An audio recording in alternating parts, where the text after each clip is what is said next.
এই ভিডিওতে আমরা দেখব যে আমরা যেসব ফেজ দেখলাম কম্পাইলারের ওগুলার একটা ব্রিফ ওভারভিউ যে কোন ফেজ কি করে। আচ্ছা,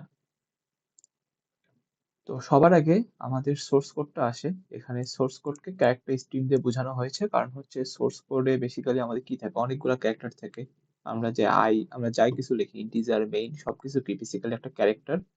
সো সবগুলা ক্যারেক্টার মিলে আমাদের সেই ক্যারেক্টার স্ট্রিম, অর্থাৎ আমাদের সোর্স কোডটা লেক্সিক্যাল ম্যানেজারে যায়।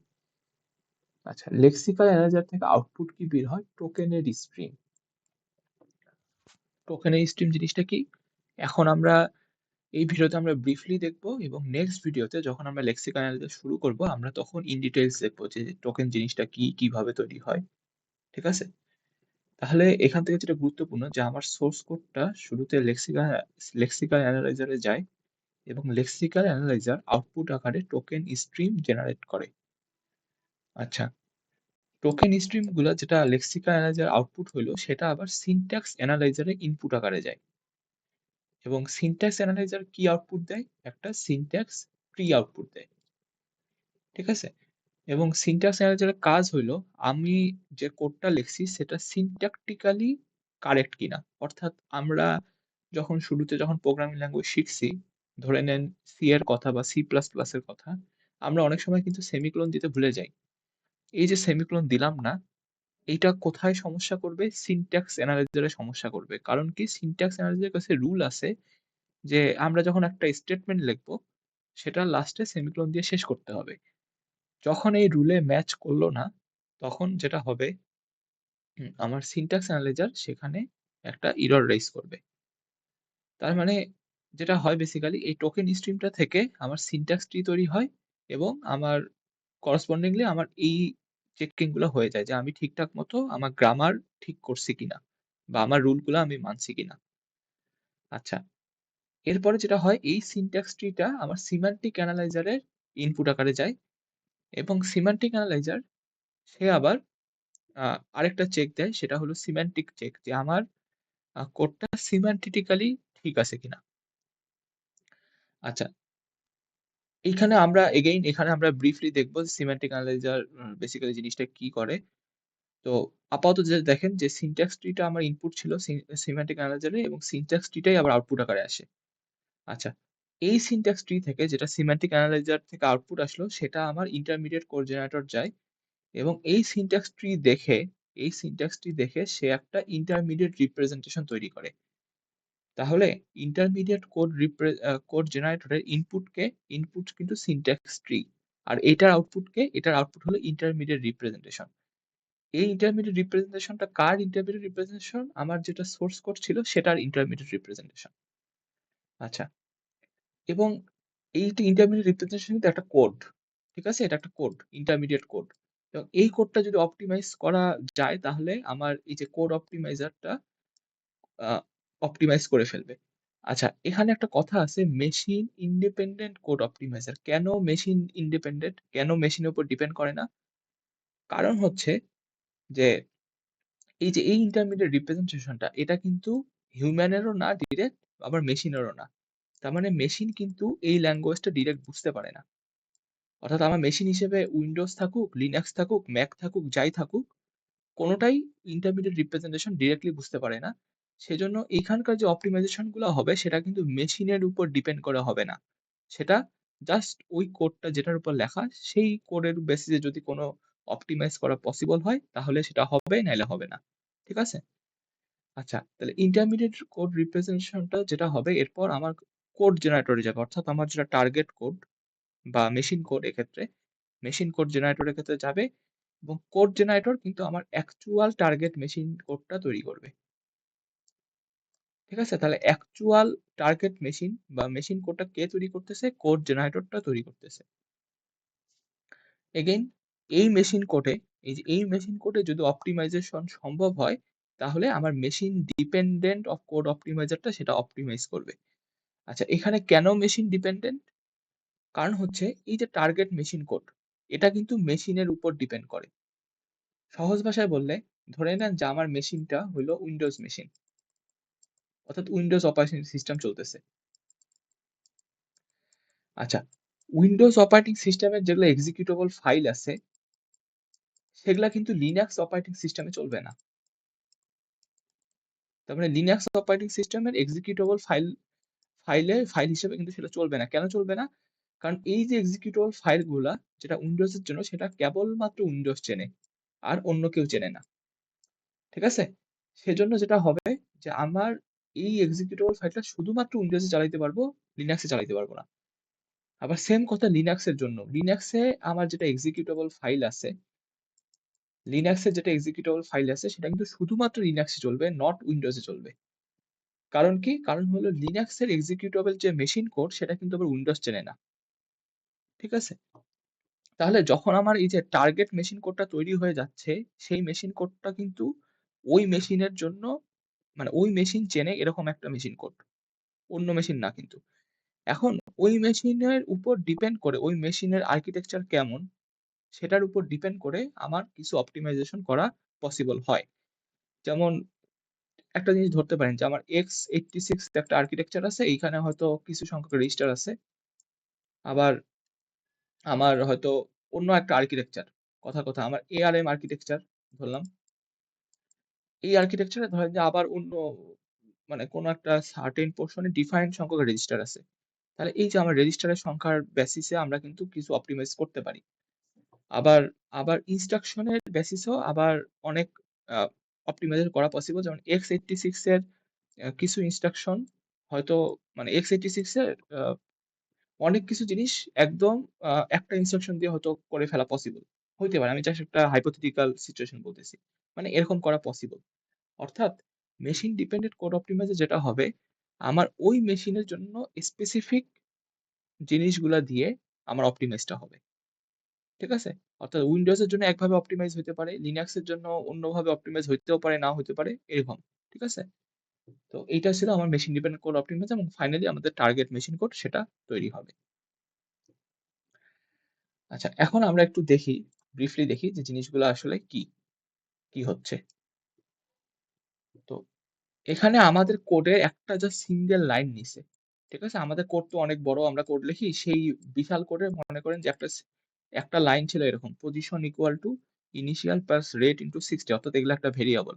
এটা একটা ভেরিয়েবল, এটা একটা ভেরিয়েবল, এটা একটা ভেরিয়েবল, এটা একটা নাম্বার। তাহলে দেখেন এখানে যেটা করছে এখানে একটা লাইনের রেসপেক্টে দেখাইছে। এরকম যতগুলা লাইন আসবে সবগুলা লাইনের বেসিসে কিন্তু আমার এই সেম কাজটাই হবে। তো ১ম এ আমার এটা ছিল সোর্স কোডের একটা লাইন। সে যেটা করছে লেক্সিকানে যা পাস হয়ে এগুলাকে বলা হয় টোকেনের স্ট্রিম। ঠিক আছে? দেখেন পজিশনটা কনভার্ট হয়ে কি হইছে? আইডি, 1 হইছে। এটা কিন্তু আর পজিশন নাই। ইকুয়াল এর বদলে এরকম একটা চিহ্ন দিছে। বাট এটা হলো অ্যাকচুয়াল টোকেন না। এটা জাস্ট বুঝানোর সুবিধার্থে বইয়ে এইভাবে দেওয়া হইছে। বাট এটার অ্যাকচুয়াল রিপ্রেজেন্টেশন অনেকটা মনে করেন যে এরকম হবে। এরকম একটা টোকেন তৈরি হবে। অ্যাসাইন টাইপের। ঠিক আছে? এইটা এইভাবে হবে না। এটা জাস্ট বুঝানোর জন্য দিছে। তারপরে এই যে আরেকটা দেখেন ভেরিয়েবলের নাম এটার বদলে কি দিছে আবার আইডি আনছে। ঠিক আছে? আইডির পর আপনার ২ লিখছে। এগুলা কি ১ কেন ২ কেন এগুলা আমরা পরে ডিটেইলস এ বুঝবো। এর পরের ভিডিওতে। দেখেন এরপর প্লাস আছে। প্লাসের জন্য একটা টোকেন তৈরি করছে। এগেইন এই প্লাস টোকেনটা এইভাবে লেখা হয় না। যেটা লেখা হয় এরকম প্লাস আকারে লেখা হয়। PLUS ঠিক আছে? এটা আপনাদের বুঝার সুবিধার জন্য এইভাবে দেখানো হইছে। এগেইন আরেকটা ভেরিয়েবল আসছে। দেখেন এটার নাম কি আইডি এবং এটার পাশে ৩ লেখা। এগেইন নেক্সট ভিডিওতে আমরা এটা বুঝবো যে এটা কেন এরকম। এরপরে দেখেন একটা মাল্টিপ্লিকেশন তাহলে এইটার জন্য এরকম একটা টোকেন নিছে। এগেইন সেম কথা এইভাবে এই টোকেনটা লেখা হয় না। এটার জন্য টোকেন লেখা হয় এরকম MULT মাল্ট অর্থাৎ মাল্টিপ্লিকেশন টাইপের একটা টোকেন লেখা হয়। ফাইনালি 60 এর জন্য এইভাবে দেখাইছে। এগেইন এটা এইভাবে দেখানো হয় না। এটাকে দেখা হয় এরকম নাম, 60 আপাতত এগুলো নিয়ে ওরিড হওয়ার কিছু দরকার নেই। আমরা এগুলা পরের ভিডিওতে আমরা ডিটেইলস এ জানবো। তাহলে এখান থেকে যেটা আমি ফোকাস করব সেটা হলো দেখেন আমার ইনপুট কি ছিল? আমার ইনপুট ছিল এই যে এরকম একটা ভাষা যেটা আমরা বুঝতেছি। এখান থেকে আউটপুট কিন্তু দেখেন এরকম অনেকগুলা টোকেন স্ট্রিম এই টোকেন স্ট্রিমে দেখেন আমার কিন্তু পজিশন কি, ইনিশিয়াল কি, রেট কি এগুলা কিন্তু ডিরেক্টলি আপনি বুঝবেন না। আপনাকে যদি এই জিনিসটা ধরায় দেওয়া হয়। আপনার কাছে দেওয়া হইছে আইডি 1, আইডি 2, আইডি 3 মাঝখানে কিছু প্লাস, অ্যাসাইন, মাল্টিপ্লিকেশন এভাবে দেওয়া হইছে। আপনি কিন্তু ডিরেক্টলি এটা বুঝতে পারতেছেন না। ঠিক আছে? তাহলে দেখেন লেক্সিকাল অ্যানালাইজার যেটা করতেছে এরকম কিছু টোকেনে ভাগ করতেছে সবার আগে। এবং এই টোকেন গুলা সিনট্যাক্স অ্যানালাইজারে যাচ্ছে। গিয়ে দেখেন এখানে একটা ট্রি টাইপের তৈরি হইছে। ঠিক আছে? এটাকে বলতেছি আমরা সিনট্যাক্স ট্রি। এই ট্রির নোড গুলোতে দেখেন কি আছে? অপারেটর আছে। আর চাইল্ড আকারে কারা আছে? অপারেন্ড গুলা। মানে আমার যেটার উপর এই অপারেটরটা কাজ করতেছে, অপারেন্ড গুলো আছে। যেমন দেখেন এই যে id3 into 60, দেখেন এই যে id3 into 60, দেন এই পুরা জিনিসটা কার সাথে প্লাস হইলো? id2 এর সাথে। তাহলে দেখেন id2 এর সাথে প্লাস হইলো এই পুরা জিনিসটা। এই পুরা জিনিসটা কোথায় অ্যাসাইন হইলো? id1 এ অ্যাসাইন হলো। তাহলে দেখেন id1 ইকুয়াল টু এই পুরা জিনিসটা। অনেকটা এইভাবে। আমরা এটা পরে ডিটেইলস এ দেখব যে কিভাবে এগুলো তৈরি করা হয়। আপাতত বোঝার দরকার নেই। খালি এটুক বুঝেন যে আমার যে টোকেনটা পাওয়া গেল একটা স্ট্রিম অফ টোকেন, সেখান থেকে আমরা একটা ট্রি পাবো। সেই ট্রিটা দেখতে অনেকটা এরকম হবে। আচ্ছা। এই সিনট্যাক্স এনালাইজার এ যেটা হবে, আমার ওই যে রুল গুলা চেক হবে যে আমার গ্রামাটিক্যাল রুল গুলা ঠিকঠাক আছে কিনা। ঠিক আছে? আমি সেমিকোলন দিছি কিনা, সবার লাস্টে সেমিকোলন দেওয়ার কথা ছিল সেটা ঠিকমতো দিছি কিনা।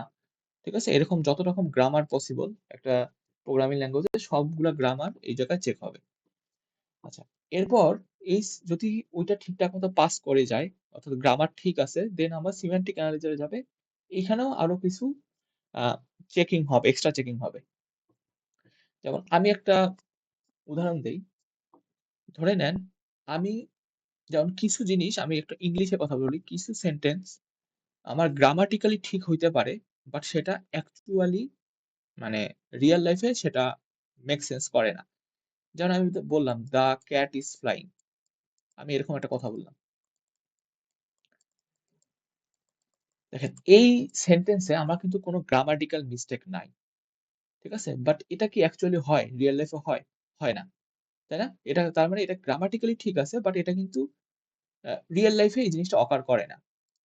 তাহলে এরকম একটা আমাদের কোডিং এও এরকম কিছু হইতে পারে। ধরে নেন আমরা জানি যে আমরা যখন সি প্রোগ্রামিং ল্যাঙ্গুয়েজ লিখি, আমাদের যখন একটা অ্যারের ইনডেক্স করি, সেই অ্যারের ইনডেক্স কিন্তু অলওয়েজ ইন্টিজার হইতে হবে। তাই না? এখানে 1, 2, 3, 0 এরকম হইতে পারে।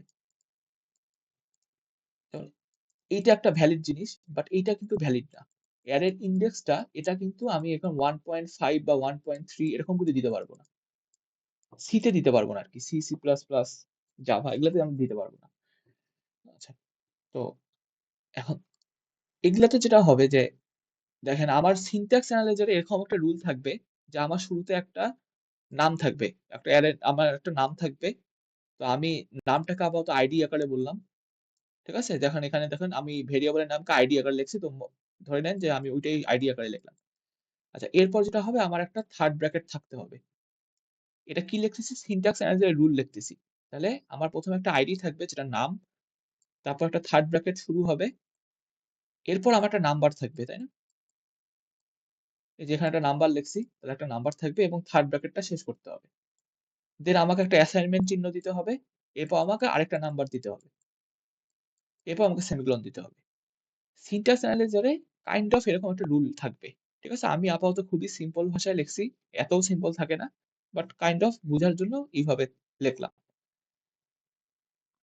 আচ্ছা, এখন এটা কিন্তু সিনট্যাক্স এনালাইসিস এ এটা পাস করে যাবে। কারণ কি? দেখেন এটা পাস করবে ১ম টা। কারণ কি? ১ম টা নাম আছে, আইডিটা অ্যারের নাম ছিল, নাম থাকার কথা ছিল, আছে। এরপরে থার্ড ব্র্যাকেট শুরু হওয়ার কথা ছিল, থার্ড ব্র্যাকেট শুরু হইছে, তাই না? এরপর কি একটা নাম্বার দেওয়ার কথা ছিল, একটা নাম্বার দিছে। এরপর কি থার্ড ব্র্যাকেট শেষ হওয়ার কথা ছিল, থার্ড ব্র্যাকেট শেষ হইছে। এরপর একটা ইকুয়াল দেওয়ার কথা ছিল, একটা ইকুয়াল দিছে। এরপর আরেকটা নাম্বার দেওয়ার কথা ছিল, আরেকটা নাম্বার দিছে।